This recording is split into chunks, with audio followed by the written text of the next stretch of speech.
اور بادشاہ نے کہا کہ میں نے خواب دیکھا ہے، دیکھتا کیا ہوں کہ 7 موٹی گائیں ہیں جن کو 7 دبلی گائیں کھا رہی ہیں، اور 7 خوشے سبز ہیں اور 7 خشک۔ اے درباریو، اگر تم خوابوں کی تعبیر دے سکتے ہو تو مجھے میرے خواب کی تعبیر بتاؤ۔ انہوں نے کہا، یہ خواب تو پریشان خیالی سے ہیں اور ہمیں ایسے خوابوں کی تعبیر نہیں آتی۔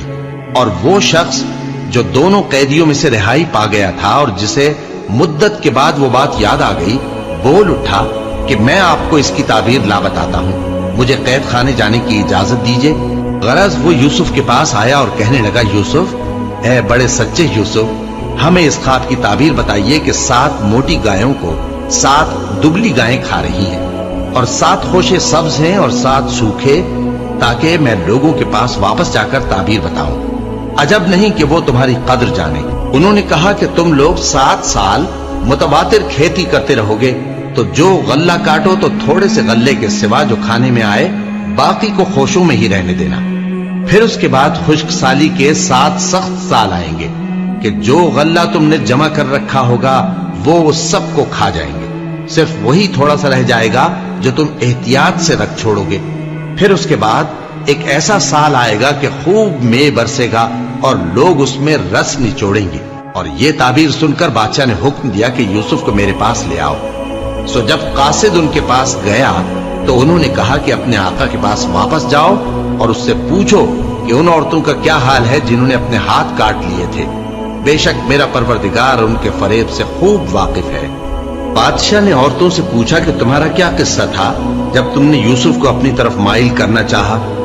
سب بول اٹھی کہ اللہ پاک ہے، ہم نے اس میں کوئی برائی معلوم نہیں کی۔ عزیز کی بیوی نے کہا، اب سچی بات تو ظاہر ہو ہی گئی ہے، اصل یہ ہے کہ میں نے اس کو اپنی طرف مائل کرنا چاہا تھا اور وہ بے شک سچا ہے۔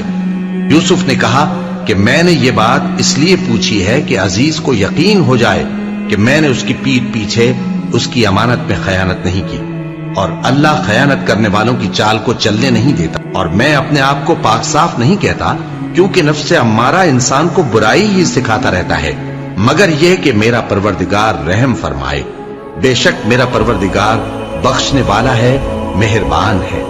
اور بادشاہ نے حکم دیا کہ اسے میرے پاس لاؤ، میں اسے اپنا مصاحب خاص بناؤں گا۔ پھر جب ان سے گفتگو کی تو کہا کہ آج سے تم ہمارے ہاں صاحب منزلت ہو اور صاحب اعتبار ہو۔ یوسف نے کہا، مجھے زرعی پیداوار پر مقرر کر دیجئے، کیونکہ میں حفاظت بھی کر سکتا ہوں اور اس کام سے واقف بھی ہوں۔ اس طرح ہم نے یوسف کو ملک مصر میں جگہ دی اور وہ اس ملک میں جہاں چاہتے تھے رہتے تھے۔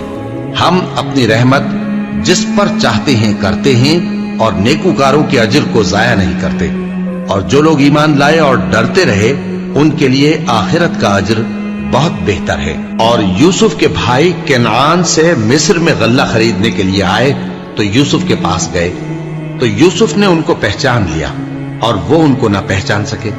اور جب یوسف نے ان کے لیے ان کا سامان تیار کر دیا تو کہا کہ پھر آنا تو جو باپ کی طرف سے تمہارا ایک اور بھائی ہے اسے بھی میرے پاس لیتے آنا۔ کیا تم نہیں دیکھتے کہ میں ناپ بھی پوری دیتا ہوں اور مہمانداری بھی خوب کرتا ہوں؟ اب اگر تم اسے میرے پاس نہ لاؤ گے تو نہ تمہیں میرے ہاں سے غلہ ملے گا اور نہ تم میرے پاس ہی آ سکو گے۔ انہوں نے کہا کہ ہم اس کے بارے میں اس کے والد کو پھسلائیں گے اور ہم یہ کام کر کے رہیں گے۔